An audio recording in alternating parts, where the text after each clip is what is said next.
Welcome along to another episode of The Sweet Spot, brought to you by The Racing Post. I'm Dave Clark and he is back. Steve Palmer is back for just the one tournament to preview this week, Steve. So I hope you've focused the mind and zoned in on this one. Good morning, Dave. Yes, I have. I'm always focused.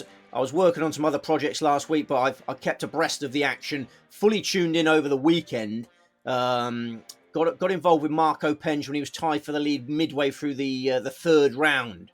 Had him in a double with Luke Littler to win the World Grand Prix darts on Saturday afternoon, and then had the same bet on Sunday afternoon because I was so convinced Penge was going to kick clear and win easy. He was 3s on Sunday morning.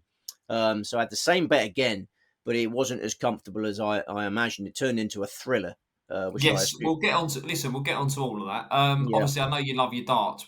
When you're watching, like, so let's say Littler in the final, you got the full get up on, Steve? I can imagine you putting the attire on, the whole lot, right? Yeah. Well, I have got a dartboard in the lounge, haven't I? So I have the opportunity to play darts while watching darts, dressed in the gear. So, like, when I see an amazing 156 checkout from the Nuke, I can try it myself, and obviously fail myself. But I fully immerse myself in sport. I mean, two of my favourite sportsmen doing their thing last week. You know, Marco Penge is on my list of favourite sportsmen, and Luke Littler's obviously at the top of the list. So, a magnificent week of sport, Dave, and I'm glad to be back on the Sweet Spot to eulogise about it.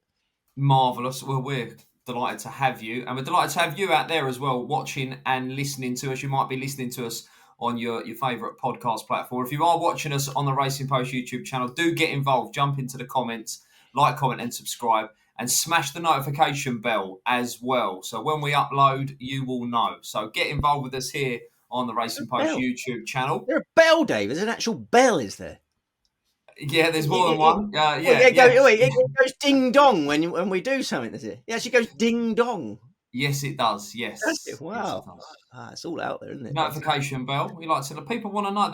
They're eagerly awaiting Palmer's picks, right? So that's how you can get abreast, so to speak, of what is going on. Right. Let's look back before we look forward. Right. Running order's got the DP World Tour first, but you like chronological, right? Yeah. Get the chronological klaxon out. Right. Xander Schauffele. Heads must roll, Dave. Heads must roll for that. Xander Schauffele back in the winner's enclosure. I'm not going to pretend that I watched all of this because I didn't. How much of it did you watch? Obviously, we're out in Japan, so the time zones were a little bit tricky. Yeah, little bits and bobs. Obviously, one of my favourite players. His first victory of the year. And, have you still got him on the back of your phone? Yeah, he's still on the back of my phone. Yeah, he's still there. He's one of my heroes. He was a controversial choice in that Rushmore thing, wasn't he? You thought it was a controversial choice, but he's been very good to me through the years, and he is one of my heroes. But he was on your phone case. There was that the 2004 Open. That was the 2024 Open. Yeah, the 2024. 2024. Because I was going to say that was his last victory before this weekend. Absolutely, yeah. It's been an interesting year for him. He was slow out the gates this year with that rib injury. Do you remember? He had to postpone the start of his year to a rib injury. Rib injuries take ages to heal. It took him a while to find his stride, and it didn't really happen until the summer. It was around the Open Championship that he started looking really good again. I thought he might retain his Open title because he was looking like the old Xander in the summer. And then unfortunately, he's obviously delighted. He focused on imminent fatherhood after the Open. So he switched his attention to the fact he was about to become a father. Didn't play much golf, had a light schedule. Do you remember he hardly played before the Ryder Cup? Keegan Bradley and the American guys were worried that they might have a rusty Xander Schauffele. And he ended up playing really well at the Ryder Cup. He got 3 points from 4 matches. On a losing side. He was the joint top scorer for the Americans. So he found his form at the Ryder Cup. And then, last week was his first proper tournament since becoming a father. And, it's another one for your nappy factor fans. A lot of golf punters swear by the nappy factor, the inspired new father. He had all the ingredients because it was first time father and son. Sons are proven to inspire that little bit more. It was one for the nappy factor. And he recovered from a slow start. It was level par after round 1. Brilliant over the final 3 rounds, 63, 67, 64. Just carried that Ryder Cup form to Japan. Because you remember he beat John Rahm in the singles at the Ryder Cup. It was surprisingly good effort from Schauffele in the Ryder Cup. I don't think you would have tipped him, though, Steve. He was the market leader. He was quite a short price. I think he was 9-1, maybe. He was 11-1. He went off 11-1. Yeah, I mean, I keep my head in the sand. Did you back him? Because you corrected me very quickly there. You know my policy when I'm away from the golf. Yeah, I put my head in the sand. I literally adopt an ostrich position because as soon as I see a show of betting, I form an opinion and therefore I have to get involved. But that last week was, as I say, I was working on other things. I had to assume the ostrich position. So I don't know, but I was just pleased for Xander, and I was pleased for all of his family that are watching because he's got a very strong association with Japan. He's been going to Japan since the age of 9 because his grandparents live in Japan. His mum is half Japanese. His wife is half Japanese. His mother-in-law is 100% Japanese. Sorry, I'm kicking into percentages here, but yeah, his mother-in-law is Japanese. So he got loads of association with Japan and was highly motivated. You think of an elite player coming to an event like that. Why is he there for starters? It's because of his associations with the country. And his grandparents were watching on Sunday. His mum was there as well, I believe. It was a joyful occasion. I don't think little Victor was there. Little Victor Schauffele. He named his son after Victor Hovland. Victor Schauffele wasn't there, I don't think. But Victor Schauffele is inspiring his dad. Schauffele's middle name is Victor, if you're wondering. I wasn't, but yeah. He's essentially called his son his middle name. It's like me if I called my son John. That would be the same. Which would have been a nice straightforward name, and you went for what? Sorry, instead. Thomas. Yeah. Thomas is a John wouldn't have been a bad name, but just something with a little bit more pizzazz. Tommy Tiger. That's it, Tommy Tiger. Yeah, yes, that's his middle name. So delighted for Xander, and felt for the fella behind him. Really, we see how close the fella behind him. I mean, my eyes were drawn to the third. Actually, to be fair, your man, Fjord Bjornsson. Yeah. I mean, both of the guys behind are PJ Tour maidens. I think both will win at some stage. I mean, Max Grazeman, you weren't watching, but he was so close to forcing a playoff. He nearly held his second shot at the final. I saw that. Yeah. I didn't watch it live. I've seen it. Yeah. A plucky effort that really, but he's turning into the new Cameron Young. I mean, you remember Cameron Young finished second about 1 million times before he finally made his breakthrough in August. Young made his breakthrough at the age of 28. Max Grazeman is already 30 years of age. He's had 5 runner-up finishes now on the PGA Tour. 2 of them have come in Japan. So he likes this tournament. It was the Zozo last year and he was second in that. And really good effort this year. Real fantastic putter. Really good putter. And if he could teach Thorbjornsen, who you mentioned, how to putt, then you'd have one hell of a player because Michael Thorbjornsen, who finished third, hit his ball magnificently again. And in the Sanderson Farms Championship the week before, when we were on Michael Thorbjornsen, his ball striking was sensationally good, but he putted like an elephant. And it was it was so frustrating watching Thorbjornsen in the Sanderson Farms. I'm still not over that. But last week, similar story. Hit his ball amazing, didn't putt well. So, when Thorbjornsen has a good putting week, I think he'll make his breakthrough. He's a really, really promising player. And more so than Grazeman, but I think Grazeman will win as well. So keep an eye on those two. There's no PGA Tour event this week. Neither of those two guys in action, but they both have to be on your radar. I don't know how Schauffele's. I guess Schauffele's going to have a very light schedule. First Christmas as a dad, I think he's going to throw himself into that. So he probably won't see much of Xander. We mentioned the first 3. Anyone else of note, please?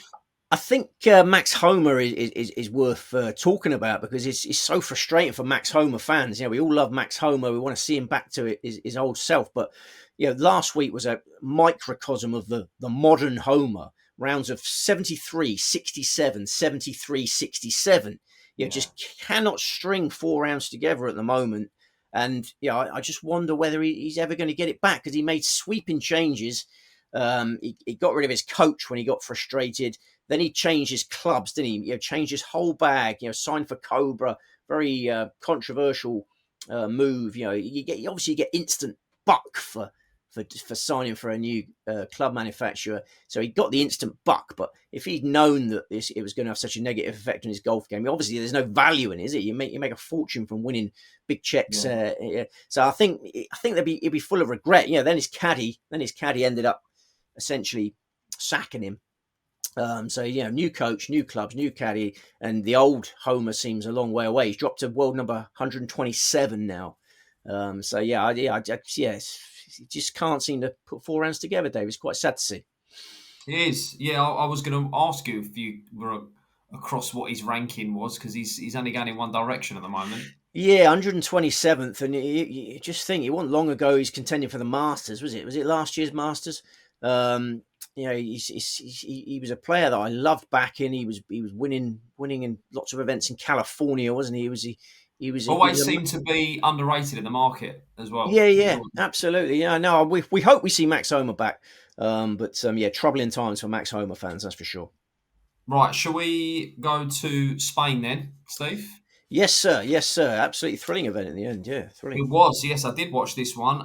Third win of the season for England's Marco Penge. Yeah.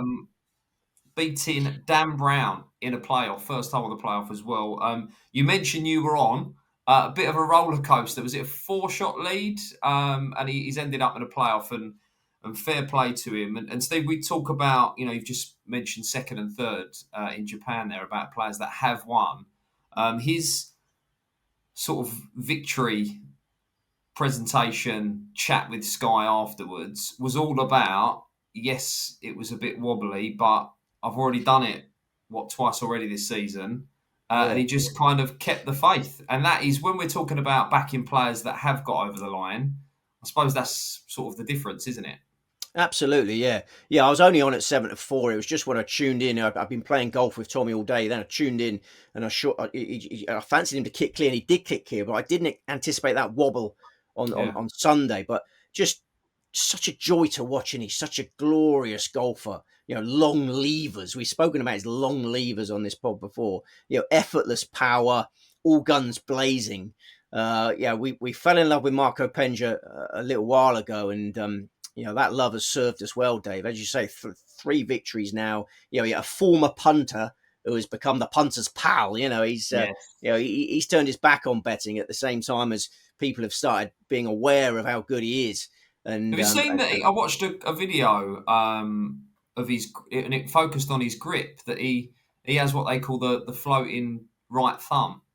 So his right thumb is not on the club for takeaway, and I think Tommy Fleetwood does the same thing. And the person who recorded the video was saying that lots of pros do it, but I don't see many doing it. Have you tried it, Dave? You lose the club when you go flying into the fence. Yeah, if I try it, yeah. Yeah. No, I love watching Marco Penge in action. I think it's a beautiful action. And I look forward to seeing him on the PGA Tour now. He's done enough to earn his PGA Tour card for next year.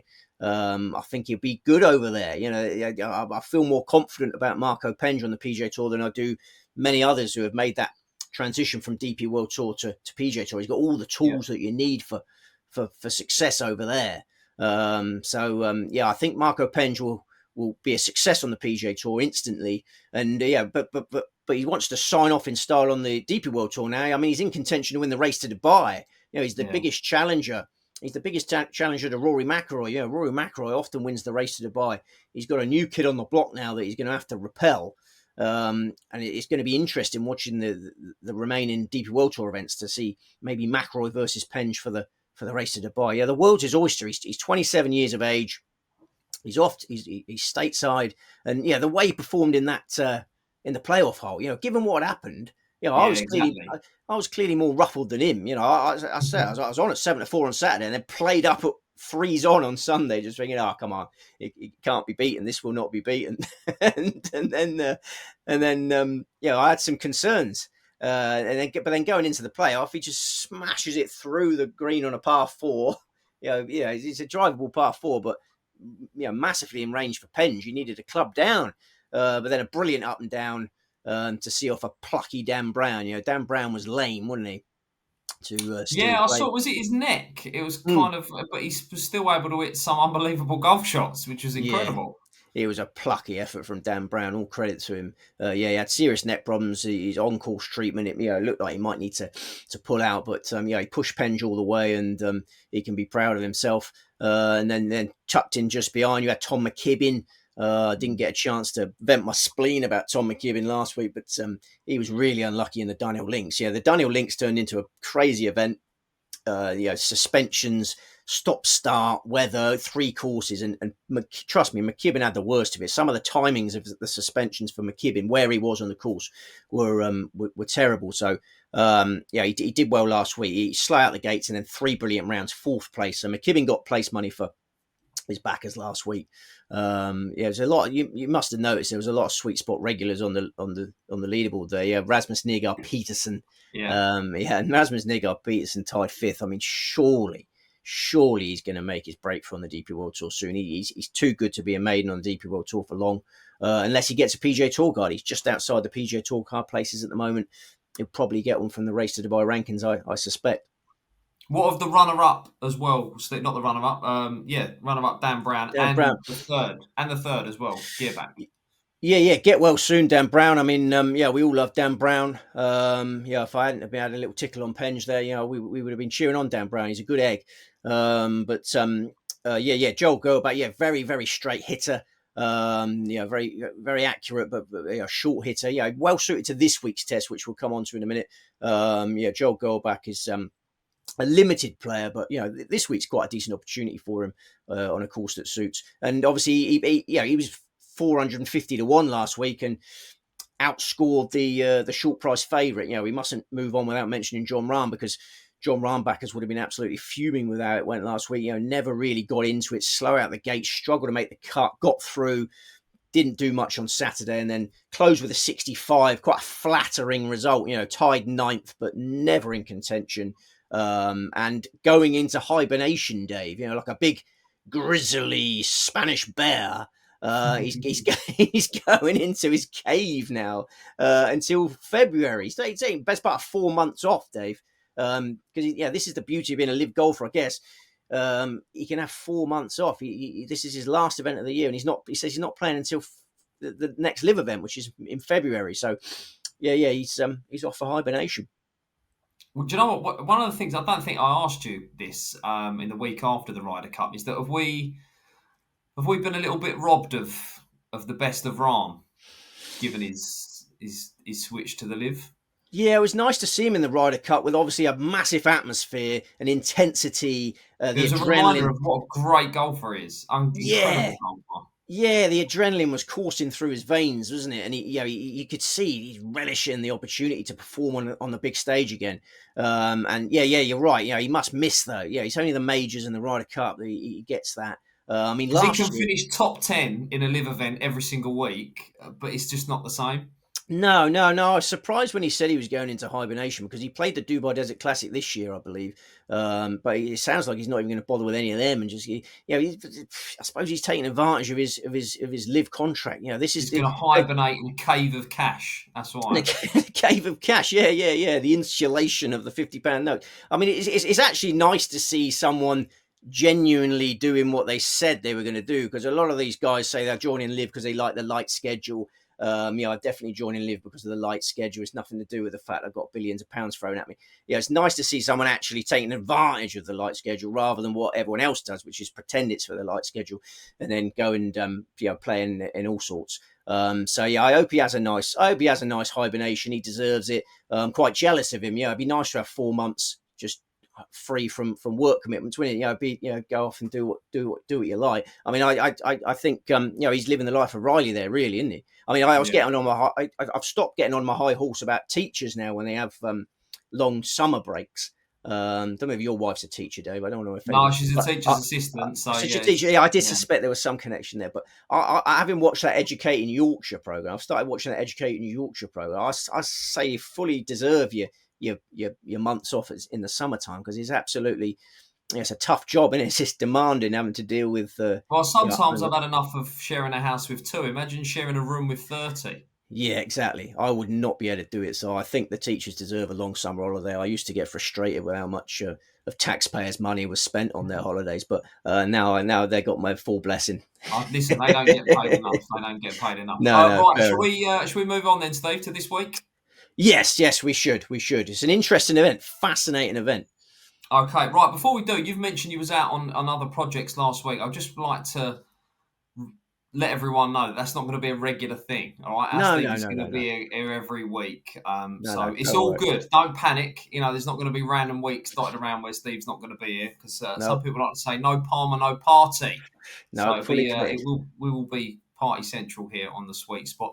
Actually, I was out and about in London doing some filming myself last week, and I Oh, won't say where I was, but the concierge of the place that I was in. Um, he was like concierge slash security, and he just stared at me as I walked through the lobby of where I yeah. was, and he went golf like that to me. And I Brilliant. sort of went, oh, hello, mate. And he was telling me he was on, I won't say where it was because he was working and we were chatting for a bit, but he watches the show and he was on Norrin. So Oh, well done, he well was like, done. oh, made a great start. I'm really happy, blah, blah, blah. So What's his listen, a name? nice What's his little name? sweet spot community. No, I'm not, because he Didn't was get his working. name. Oh, his boy. Oh, was And he that Graham related? Was that? shouldn't be talking to the riffraff like No, me. no. I So see what you mean. no, I see what you mean. No, no. You're it's absolutely all good. right. No, but it was. You listen, get involved. Jump in the comments. Yeah, If that like was it. you and you want to admit to it, get Yeah. involved. So we would like to hear from you all the time, everywhere. Who you're backing. You don't have to be following Steve, but it's nice. I think you probably should. But have your own view as well. So right. My son actually comes up to me sometimes and does that. He'll just come back from school and he'll walk in here and he'll just go golf, like just Yeah. demanding I take him to play golf. So yeah, I've had that. Oh, lovely. Do you take him as up the well. range? Did you go up the range? You got a Yeah, local range? this is it. This if I can I have 4 months hibernating like John Rahm, I would be training potentially the greatest golfer that Europe's ever seen.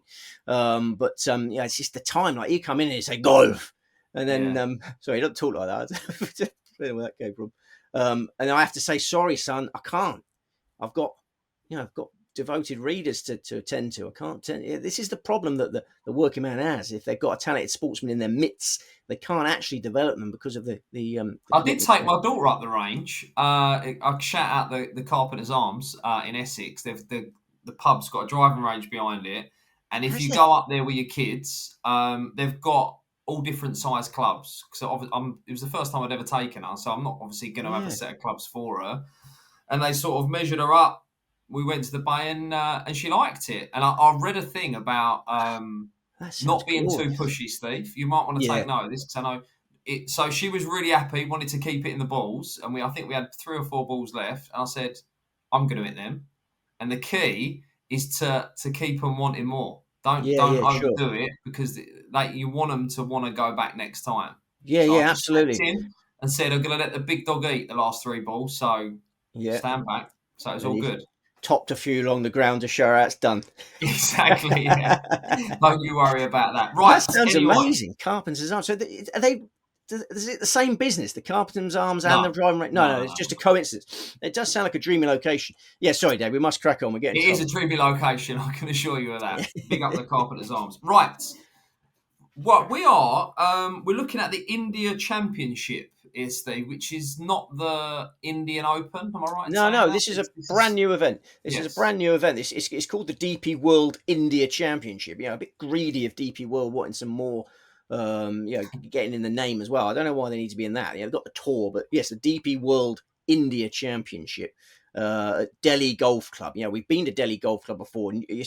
It's an old classic. 6,912 yards, par 72, 4 par 5s. It's been around for the best part of a century, Dave. But we've had loads of Asian tour events there, but we've only had 3 DP World Tour events. We've had the 2008 Indian Masters, the 2015 Indian Open, and the 2016 Indian Open. It was renovated by Gary Player Design in 2019. Fresh greens. They enlarged the greens, some new contouring on the fairways, but it remains a supreme test of accuracy. Particularly off the tee. We're talking tight tree-lined fairways. You have to hit your ball straight here. We got perfect weather forecast, Dave. Sunny, warm, calm, temperatures peaking at 32°C, a field of 138 going a post, and get your bets on early. Be when you go to bed on Wednesday night. If you're not like Dave Clark and you don't spend all night disco dancing, when you go to bed on Wednesday night, your bets need to be on, because in the middle of the night, early hours of Thursday morning, the tournament starts. Well, so what time will it finish on Sunday, Steve? Just to jump forward, I think this would be a nice one to watch with the breakfast, will it? Yeah, it would. Yeah, just before late morning, I'd say. Yeah. Nice. Okay, right, get your bets on. Right, Mr. McElroy is in town for this one, as are a few of the European Ryder Cup team. Roy McIlroy, Tommy Fleetwood, Ben Griffin, Victor Hovland, Brian Harman, Shane Lowry, John Parry head the market. We're saying accuracy here, right, before we get the team? Absolutely, yeah. The punishment for even slight misses is severe here. Yeah. Obviously, it's short course, so you can club down. There won't be many drivers needed. There's one particular European Ryder Cupper that you have to really think about, because we'll come to him, because he's going to be able to leave the driver in the bag almost entirely. As a player that's not been hitting his driver well, but we'll come to the market leaders later, because I'm not tipping any of them. Love it. I like the sound of that. Nice, big, juicy prices. Right, how many in the team? Yeah, we've got 2 main bets and then 2 big prices. So, 4 in total. Very underwhelming. Yeah, well, I thought it was a bit, when I started doing the math, I thought it was a bit late for the 4. But, maybe I'll just throw it in randomly to scare you. Lovely. Thanks for letting us know that 2 + 2 is 4 as well. Right, the main selection is... All right! There you go. I promised to round it. Did that scare you, Dave? No. Who's the main tip? You didn't flinch at all. You like Donald Trump in Israel yesterday. Didn't flinch when someone's charging towards him. The number 1 pick, Dave. Yes, please. That's what you're after. Okay, number 1 pick. For right! See, I could resist it. John Parry, Dave, is the number 1 pick. We back John Parry a lot. I've seen some criticism in the comments that we tip the same players every week. We do not tip the same players every week, but sometimes we have to tip the same player twice, because there aren't that many players, and I do it every week. But John Parry, made for this assignment, Dave. Made for this assignment. Neat and tidy, finds fairways, finds greens, really efficient putter. Doesn't ever make many mistakes on the greens. Often underrated in the market, Dave, which is why we're on him a lot. We were on him in the Daniel Links Championship a couple of weeks ago. And he placed. He finished 3rd, a juicy price. He was underrated that week. Then last week, 23rd in the Spanish Open, despite opening with a 74. So he was slow out the gates, a bit like Tom McKibben. Well behind, but played brilliantly over the final 3 rounds. He actually had a hole-in-one on Saturday, Dave. Won a BMW. I don't know if you saw that shot. Yeah, they're always pleased when they get a hole-in-one and actually win a car. So, he got a nice BMW for his efforts. I hope he gave it to the caddy. They should always give it to the caddy. Yeah, I'm not sure what he did, but he certainly banked himself a BMW. He finished 16th in the Open in July. He had a hole-in-one there, you might remember, at Royal Portrush. So he's hitting a lot of perfect shots at the moment, is John Parry. He's having a lot of fun. Life is fantastic for John Parry at the age of 38. He's at the peak of his powers at the age of 38, and I think he's going to complete a DP World Tour hat-trick on Sunday. You might remember last year, David, he was on the Challenge Tour, and he kick-started his career. His career revival started on the Challenge Tour last year, and he won 3 times. 3 wins on the Challenge Tour, and the first of those wins was in Delhi, Dave, the Delhi Challenge. So the Parry revival started in Delhi, and I think it gathers pace in Delhi this week. He's played on this course before. Not that many have. Most of the Indian guys have, but he's a European raider with course experience. Played in the 2015 Indian Open at Delhi Golf Club. Finished 17th, world number 569 at the time. So now he's returning as world number 95. I think he's going to be on the leaderboard again. 38-year-old John Parry. Great age. Great age. Traditionally the age that a golfer peaks. These days it's a young man's game. But I was going to say, I need to get out on the course then, Steve. Is that? Yeah. Traditionally, you'd be Peak at of the my peak. powers. You would be at the peak of the power. Too much time in the captain's arms, not enough on the range, by the sounds of it. Yeah. It's a young man's game. But yeah, trust me, John Parry has never been playing better than he is now.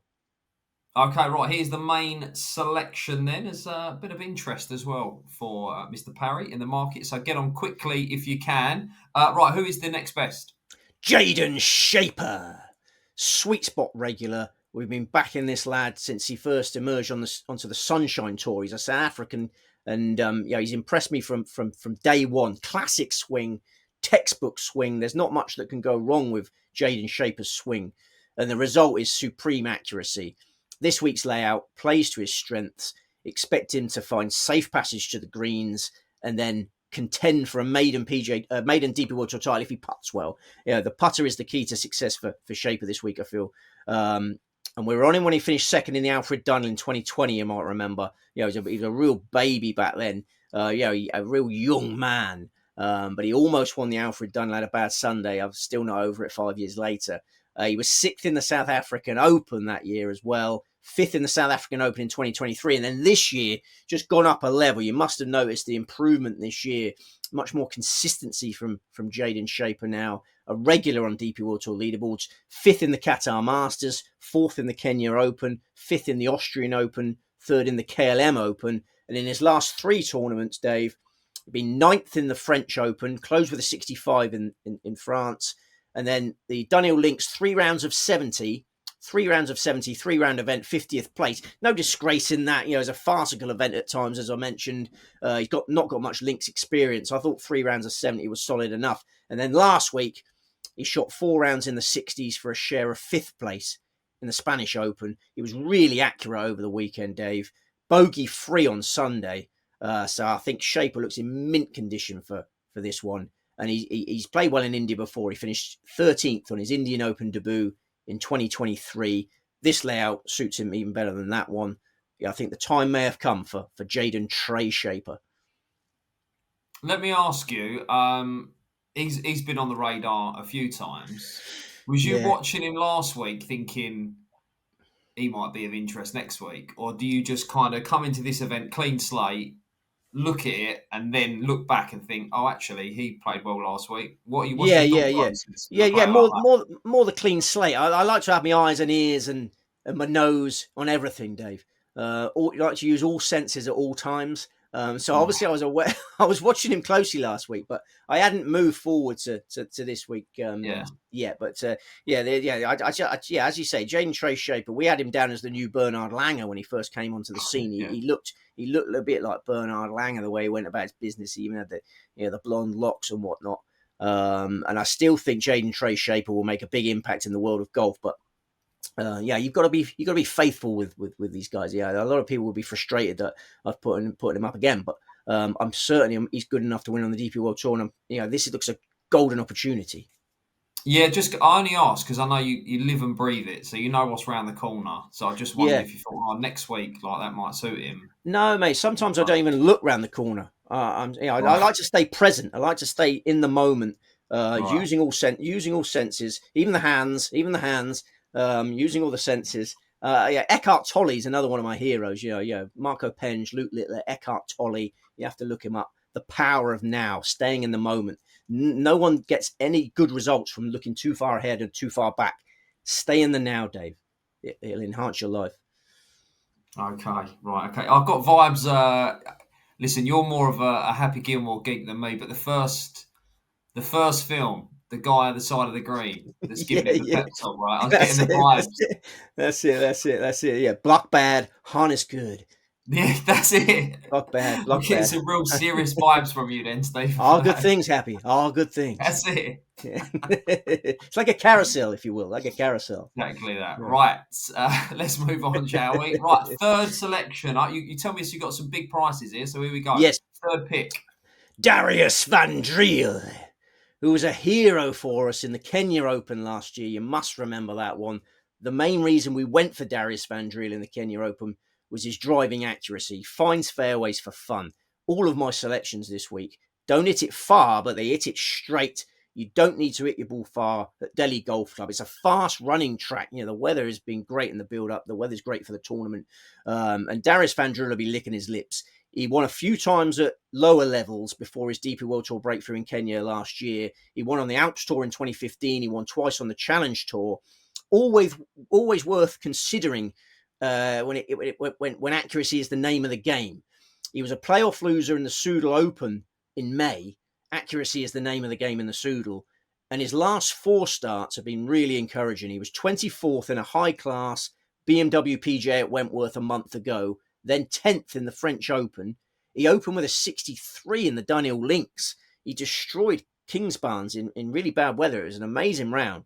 He dropped to 40th place over the subsequent 2 rounds, but another good effort. And then last week, he carded 4 rounds of par or better for 27th spot in Spain. So he's in really solid nick.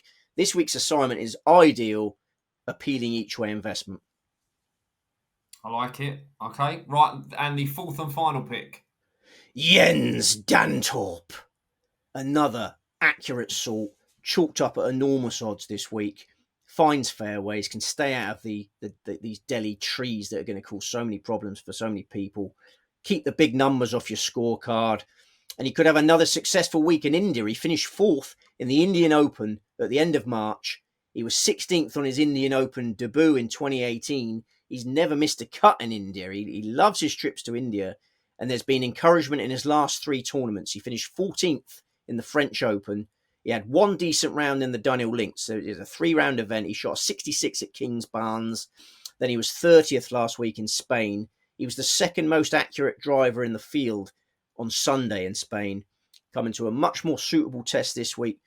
Attractive each way option. We're chasing the place money here, Dave, but it's possible that he can win. It's entirely feasible. He's won 3 times on the Challenge Tour, and he was a prolific winner on the Nordic Golf League before that. So, yes, he's a 36-year-old, similar age to you, Dave, peak of his powers. I think he's capable of upsetting the house. If the household names underperform, obviously the casual golf punter will be attracted to those Ryder Cup stars. If they all underperform, which I suspect they might, then the likes of Jens Dantorp can lift this trophy. Each way, even the place part of that bet is lively. Right, that completes the team. A couple of South Africans on there just by coincidence. A couple of South Africans, yeah. I got 1 South African, Dave. 1 South African. I mean, 2. We're all God's creatures. No. Darius van Drul is is from the Netherlands. Yeah. Okay. Yeah. No, I can see why. I didn't mind he was a South African. For some reason. No. He's a very he's a diminutive Dutchman, Dave. That's a tongue twister. He's a diminutive Dutchman, Dave. Okay. Try that one after a few Tizers. How do you think you would go, Steve, if I just fired loads of random golfers and you could name like their nationality? I think I'd succeed. Do that one week. Yeah. I'll go with some really obscure ones, and we're going to do that one week. I look forward to that. Yeah, I bet you do. Right, the main names then. You talk about the household names. None bigger than Mr. McIlroy, who's in town here. Chasing the points, is he? Well, no, he's chasing... Well, I mean, you probably get a huge appearance fee for being there. But, I was going to get. That's kind of where I was going with that. Yeah, I genuinely don't think that's his motivation. He's actually talking about like exploring India. He says he wants to go and he's never been to India. Never mind for a golf tournament. So that is the sort of thing that someone who's being paid by the sponsor to be there would say. Yeah, and I love McIlroy more than any other man on the planet. You old cynic, you. But I think he genuinely wants to broaden his horizons. He gets frustrated about how he's just in this golf bubble from late teens onwards. He's in his golf bubble and he goes to this. Exactly. Yeah. There's no sympathy to be had really, but he does seem keen to play in places he never played before. And India is top of the list, and I just think it's going to be difficult for him to perform because it's going to be a circus following him, isn't there, Dave? There's going to be a circus following his every move. I've seen how he arrived there. Even when he got to the hotel at the start of the week, they've stuck a thing around his shoulders, and he's there's all dignitaries flying in. I mean, he's going to be the centre of attention. Lots of off-course duties to deal with. I just think he'll struggle to focus. And I mean, probably hasn't touched a club since the Ryder Cup.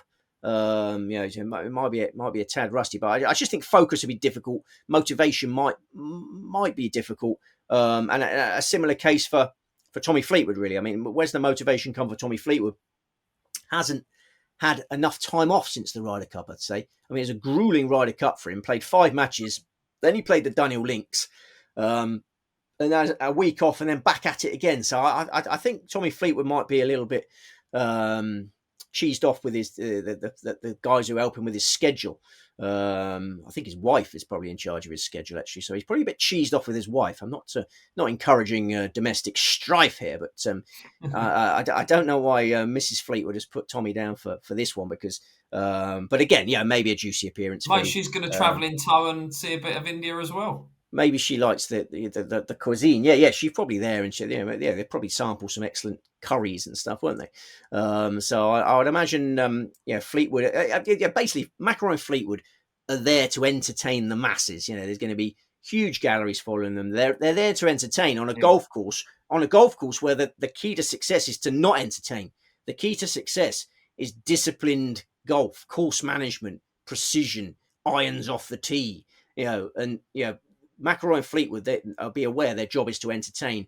Maybe they'll make some sort of crazy club choices to entertain the masses. I don't know. Well, listen, if Rory wants to play golf in places he's never played before, we'll have him down the Carpenters, and he can send a few. He can send a few into orbit off the mat down the Carpenters. He's keen to see new cultures. So We'll see plenty of culture down there. Right, let's move further down the list. Ben Griffin is third in with a lot of the layers. Not on the radar for you? I think he's surprisingly well respected by the market makers. I think they're showing Ben Griffin huge respect. I mean, no overseas experience. I think he'll take time to settle. He didn't have a great Ryder Cup. I don't think anyone was expecting him to have a huge impact in the Ryder Cup, but he didn't play well. I mean, understandable reasons why, but I was shocked that there were single-figure prices around for Ben Griffin. Make zero appeal for me. He's shorter in the bet than Victor Hovland, which is curious in itself, isn't it? Victor Hovland to win this and just perform like multiple somersaults and cartwheels and everything, just to prove how fit and able he is at the moment. Yeah, that's it. You want him to win and then start doing giraffe impressions to show off his. I mean, you're being very cheeky there, Dave. I mean, he was unable to go to post. But it is surprising that he's back so soon, isn't it? It's surprising he's back in action. He's surprising he's back in action so soon. So I mean, we assume the neck is better, but a small injury cloud, I suppose. But he was the fellow I was talking about earlier. Like, driving has been the big weakness for Hovland. His iron play has been sensational lately. The driving has been loose, but it's an interesting one because how many drivers does he really need to take at a firm, fast, steady golf club? I would suggest hardly any, but potentially none if that's his club that's getting him in trouble. So, you could imagine the Hovland iron play being very effective this week. And I wouldn't rule him out if he's fit, if he's fully fit, and he's got this strategy of leaving the driver in the bag. Then I think he'll have a chance. But I just don't think he's worth the risk at the odds. I don't think any of the market leaders represent any value. And you get to my guys a little bit in the second section. Okay, well, there you go. And Steve's advice is go and hunt the value. Each way plays aplenty this week in India. Right then, so we'll have a roundup, a reminder of who you're tipping this week, Steve. Yes, sir. John Parry, Jaden Shaper, Darius Van Driel, and Jens Dantorp. Marvellous. And a reminder of when to bet by. When to bet by, I think 2:30 a.m. on Thursday morning. Yeah. Should have gone to the dentist then. 2:30 on Thursday morning. That'd be my guess. Good stuff. Any darts marks for us, Steve? I know you've been in good form. What's going on in the world of darts? Any bets for us? Well, yeah, very, very keen to wrap up now, Dave, because the draw for the latest Players' Championship event is at 11 a.m. Yeah, we record at 10 a.m. and I think we're getting close to 11 a.m., aren't we? So yeah, it's a big I'm very draw based on the Players Championship, so I'll have to see. Luke Littler got defeated by a lady yesterday, Dave, That's right. in the Youth Championship. So went from winning the World Grand Prix to losing to Bo Greaves in A the very able lady as well, I'll add. Oh, Yeah. fantastic! It was a fascinating spectacle. You had the best male darts player against best female darts player. Yeah, I hope they get more tussles because yeah, that was gripping. And she might be playing today in the Players Championship. Actually, I'll have a little look. But yeah, the dart scene is very exciting. The golf scene's very exciting. The exercise scene's very exciting, Dave. I started exercise. I actually went swimming in a swimming pool last week. And I'm fed up of being so unfit, getting breathless going up the stairs. Where else have you been swimming before, Steve? You went swimming in the Uh, swimming well, pool. well, Swimming you else? you might have never been to a beach, Dave, because you live in the heart of Romford. But there's a thing called a beach. I swim in the sea. I swim in the No, sea. you don't do all that cold water stuff. No, no, Yeah, no, no, yeah, no, yeah. No, no. I'm not scared of that. But yeah, you can't swim for long in the sea because it's too cold. But yeah, I actually did some swimming in a swimming pool. I'm quite proud of myself that I've turned over a new leaf, Dave. Hopefully I can continue it. Speedos and the cap, yeah? I didn't have speedos. I had goggles on. I purchased some goggles. I went into the reception and there was this array of goggles. I said, right, I better get some of these. And it's too many to pick for. And then one of them had tiger. So I said, I'll have these ones. I want to be a tiger. And the receptionist was very funny. She says, oh, well, today's your lucky day then. Yeah, so I found it quite amusing. So yeah, I'm now a swimmer, Dave. Yeah, we'll see where Okay. that takes me. But yeah, I just fed up of being unfit, Dave. I basically spent 25 years not moving. I've sort of Walking. You can't beat walking, mate. That's the one. Walking, but swimming is good. well, if you've spent a quarter of a century not moving, then you really need to sort yourself out. Then I've been Yes, aware I agree. that I've spent a quarter of a century sedentary. So yeah, movement's the key, Dave. Let's Right. move. Give us an update. Well, I want to know how many lengths you've done on next week's show, right? In 7 days. So Yeah, sure. No, I get will. Yeah. counting. Yeah. Get count. Maybe we'll run a spread in the comments below. Get involved and let us know how many lengths of It's the pool you think Steve is going to cover over the next week or so. So it's all good Olympics, stuff. Let us know your golf views as well. Olympic length pool. Just to be clear, Okay. yeah, it's Olympic length pool. There was a couple of grannies that were outpacing me at times, but I will increase my speed. And yeah. It's a good Slow and question to steady. ask, Dave. It's a good question to ask. Slow and steady. Right, you out there as well, Steve. Thanks for your time. You out there, do enjoy the golf, gamble responsibly, and we will see you next week.